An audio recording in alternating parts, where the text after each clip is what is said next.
Attention, danger pour l'Union Bordeaux-Bègles. Les Girondins recevaient un promu, Oyonnax, après 2 défaites consécutives. Déjà donc un premier tournant dans cette saison. Yann Chabenat, c'est vrai que ce match pouvait clairement conditionner la suite de la saison de l'UBB.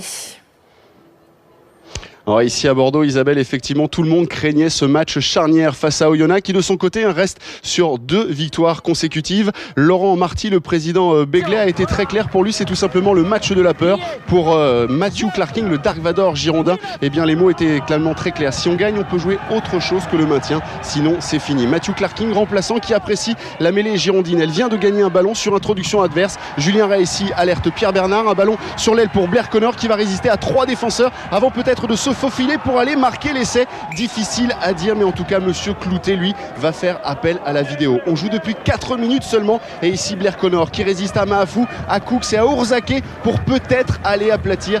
Difficile, vraiment difficile de se faire une opinion. Alors on va tout simplement s'en remettre à Blair Connor qui nous donne une indication. Pour lui, il manque quelques centimètres, mais regardez, monsieur Cloutet finalement décide de valider cet essai après transformation. Bordeaux et Raphaël Ibanez mènent donc 7-0. On joue depuis 4 minutes dans cette rencontre. 7 minutes plus tard, on retrouve de nouveau les avants à la fête, et Pierre Bernard ici qui d'une magnifique transversale alerte Taleboula qui n'a plus qu'à récupérer le ballon et s'offrir un magnifique plongeon dans l'embut glissant d'André Moga. La pluie ici a rendu les conditions de jeu très difficiles, mais Bordeaux réalise une entame de match parfaite, dominateur en conquête et plein de réalisme au moment de scorer. Il mène donc 14-0. Après un quart d'heure, les Oyonnaxiens dans la nasse sont obligés de réagir, et comme souvent ce sont grâce à leurs avants, avec ici Nemecek propulsé par tous ses partenaires derrière la ligne d'embut. Une réaction d'orgueil du promu qui va peut-être réveiller justement cette équipe d'Oyonnax, toujours à la recherche d'une première victoire cette saison à l'extérieur. L'essai est transformé, Bordeaux ne mène plus que 14-7, mais ici Taleboula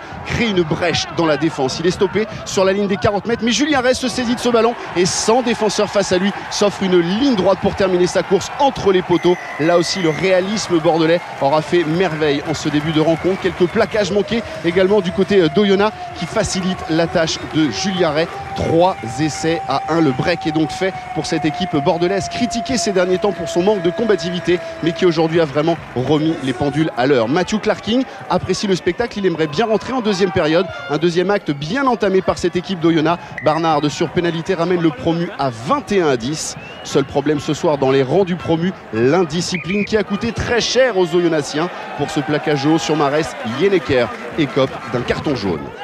En supériorité numérique, alors Bordeaux se lâche comme à son habitude et produit énormément de rugby. Matthew Clarking, c'est lui ici qui vient d'entrer en jeu. Il alerte Charles Sobus qui n'a d'autre solution que de prolonger au pied en repli défensif. Fabien Cibret manque le ballon, tout comme ses partenaires. Taleboula également, seul joueur à avoir tout compris. Blair Connor qui vient ici relever ce ballon et aplatir derrière la ligne. Là aussi, on va faire appel à la vidéo pour ce 4e essai. Pas de hors-jeu au départ de l'action, pas d'en avant au moment d'aplatir. L'essai peut donc être validé et Connor s'offrir un doublé qui permet à Bordeaux à l'heure de jeu de mener 28-10.